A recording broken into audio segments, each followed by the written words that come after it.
Hi guys, so my name is Drew Ravindra, and I'm going to be talking about how in the USA we nation built on the frontier myth, whereas in Spanish America they did on their Indian identity. Indian, of course, isn't Native American or indigenous, but I use Indian because that's what most Indians that I know want to be referred to as.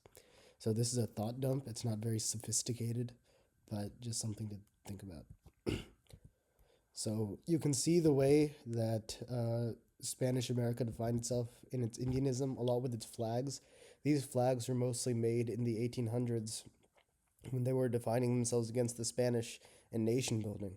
And a lot of these flags actually use native ideas in how they look. So a clear example is Mexico. Uh, the reason that their flag is an eagle eating a snake on top of a cactus in an ocean is that's there was a myth that some a group of like Aztec people came down from south southern southern North America and then came down there, and they said that there would be a sign from the gods if they were supposed to build a nation there, and that sign would probably be this. And then they found this on Lake Tenochtitlan, and that's where they built it.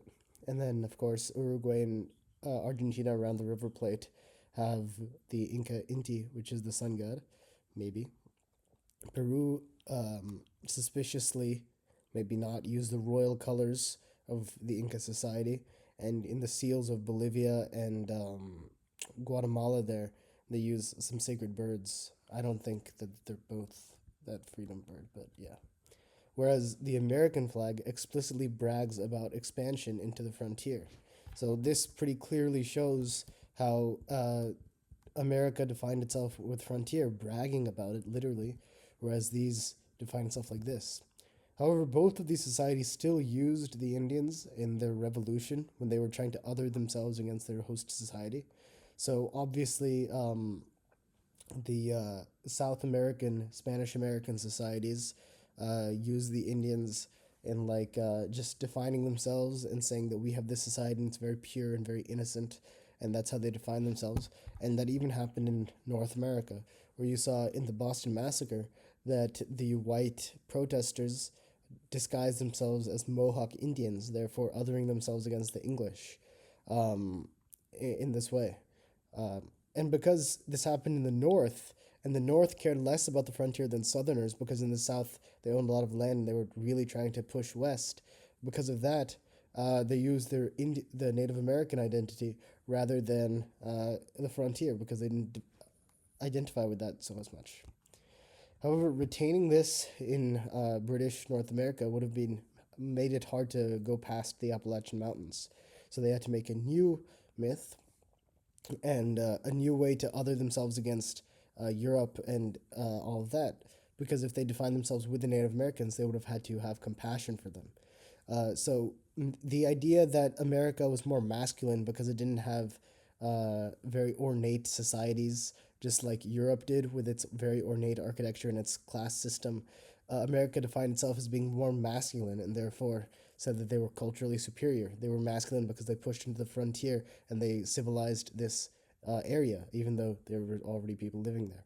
And the idea still persists. There's an office scene where you can see this idea pushing into the 2000s, and it's still there even today, where Michael is wearing a woman's suit and says that it's a European cut. And it's funny, but it just shows how much this idea persists.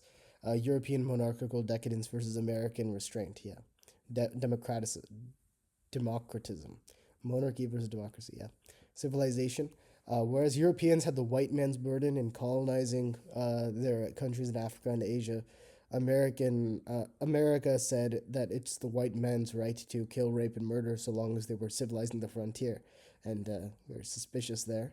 Buffalo was a sign of Native Americanism, Indianism, and they destroyed that too because they were making a new civilization. They didn't want this old stuff.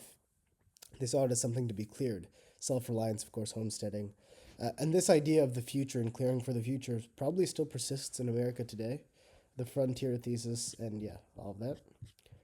And then, however, in Spanish America, Indian ideas still persisted after independence because they had advanced civilizations, so Spain had to justify their conquest using Catholicism. In their independence, they had to differentiate themselves from the Spanish because so much of South America had already been charted by white people, especially around the coasts. They didn't really have a frontier which to go off of, except in Argentina. But in Argentina, they actually demonized the gaucho, which is very interesting, and just shows another cultural difference. Um, and in Brazil, but Brazil is also not part of Spanish America. So in independence, they tried to differentiate themselves from the Spanish, and they idealized the Indians. The Spanish actually had the idea of the Indians as a pure species who could have a pure version of Catholicism. So Spain had this idea of this, and they didn't think that the Indians were racially inferior to the Spanish. They just thought culturally inferior, so they destroyed their culture, which I'm very upset about. But anyway, in independence, they railed against Catholicism because it was a mark of Spanish decadence, and it was an Indianism. And you can use the Benedict Anderson's imagined communities to try to think about this. So Benedict Anderson says that nations try to justify themselves across time to build nationalism, to try to justify that state that's there. And a lot of Spanish American countries did that. Like in Peru, they would say that the Inca had been here for so long and were kind of like part of that to remove them from Spain. And in Mexico, they used the Aztecs and all that. So they justified themselves in time. And of course, the ethnic component probably shouldn't be understated because they didn't have the one drop rule and they mixed and all that.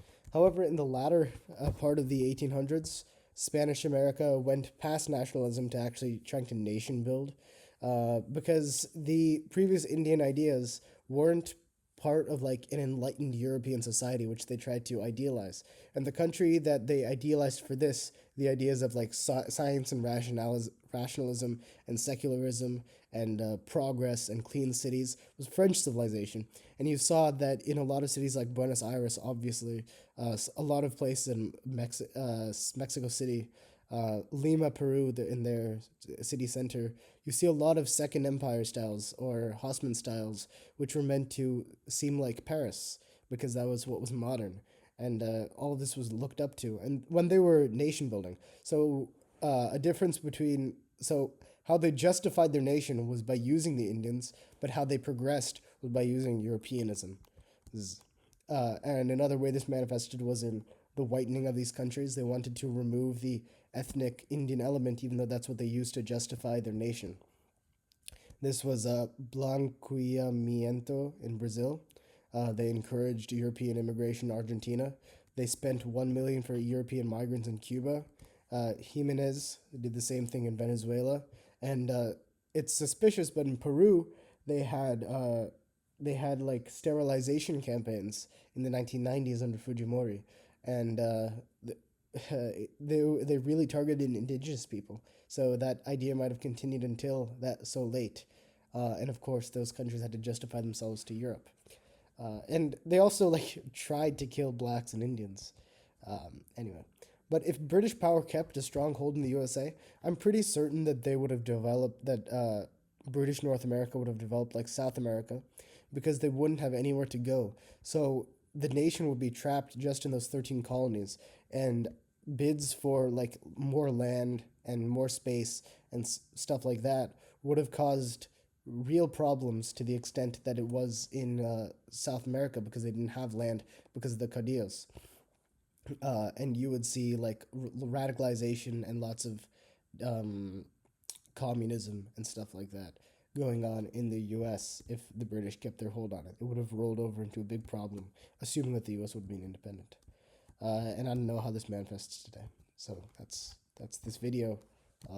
Let me know what you think. I'm sure I missed something out or something I said was stupid. So let me know so I can learn.